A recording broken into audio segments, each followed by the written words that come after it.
আমার এই বার্তাটা আজকে সকলের কাছে যেন পৌঁছে যায় যে আমরা মঙ্গলবার অর্থাৎ কালকে সামনের দিনে সকলে মিলে মিলিত হবার চেষ্টা করব কালনা থানার কাছাকাছি, এবং কালনা থানাতেই আমরা একটা মাস পিটিশন জমা করব, যেখানে 4টি চ্যানেলের উপর মানে 4 জনের উপর আমরা এই কাজটা করতে চলেছি। সেটা হচ্ছে দেবনাথ পরিবারের প্রীতম এবং তার মা কবিতা, তাদের যে 3খানা না 4টে চ্যানেল আছে সেটা, আর ভাসানী বলে মেয়েটি, সেই মেয়েটির যিনি খালি ফাঁসিয়ে বেড়ান, শান্তি কাউকে দেন না, সেই মেয়েটি। আর একটি হচ্ছে এই মরকট টাইপের ওই চশমার দোকানের কর্মচারী যারা এগুলোকে প্রমোট করেছে।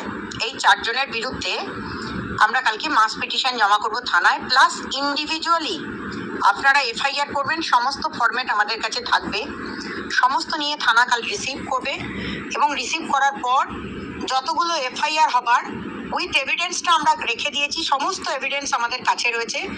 যদি আপনাদের 91 কমপ্লাই করতে হয় কালকেই আমরা করিয়ে দেব।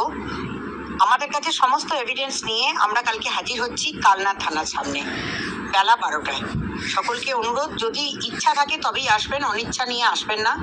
তার কারণ আমরা চাইবো যে রিমি ভিডিও দিতে ভালোবাসে না, খুব রেয়ারলি ভিডিও করে, এবং রিমির চ্যানেলটা আমরা এখনই ওড়াতে চাইছি না। তার কারণ যেহেতু সে এখন ওই বাড়িতে আছে এবং তার বার্তা আমরা পাবো না, সুতরাং সেই জন্য আমরা ওই চ্যানেলের উপর এখন নজর দিচ্ছি না। আপাতত এই 4 জন কালনার বুকে, এই 4 জনের উপর, যেহেতু 3 জন কালনাতে এবং 1 জন আউটসাইড অফ কালনা, তবুও তিনি এর সাথে ওতপ্রোতভাবে জড়িত বলে এই ধরনের ঘটনার যাতে ফার্দার না ঘটে, বারবার সুসাইড অ্যাটেম্প্ট যাতে না দেখানো হয়, বারবার চাইল্ড ম্যারেজ যাতে না দেখানো হয়, বারবার ওপেনলি একটা মেয়েকে মলেস্ট না করা হয়, মানসিক নির্যাতন যাতে না করানো হয়, যাকে তাকে লাইভ ফুলে অপমান করে তার বাবা মা গোষ্ঠী শুদ্ধ উদ্ধার করা না হয়, এই কারণেই আমরা কালকে কালনাতে একত্রিতভাবে মিলিত হচ্ছি। এবং কালনাতে কালকে আশা করছি বর্তমানে পুলিশ সুপারও থাকবেন, কথা যা হয়েছে। তো সমস্ত বিষয় তারা দেখছেন এবং সেই বিষয়ে আমাদের কাজ শুরু হবে।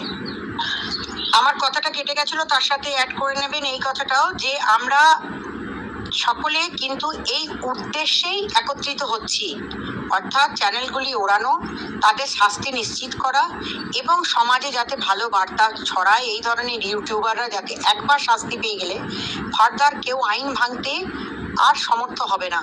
সুতরাং সকলের কাছে আমার হাত জোর করে অনুরোধ, আপনারা আসবেন, স্ব ইচ্ছায় আসবেন, আপনাদের কোনো চাপ সৃষ্টি করা হবে না। নিজেরা যদি চান, যারা আমাকে ফোন করছেন ঘন ঘন তাদেরকেও বলছি, আমাকে ফোন না করে আপনারা সকলে মিলিত হন, মিলিত হয়ে কাল 12টায় কালনায় আপনাদের সাথে আমার দেখা হচ্ছে।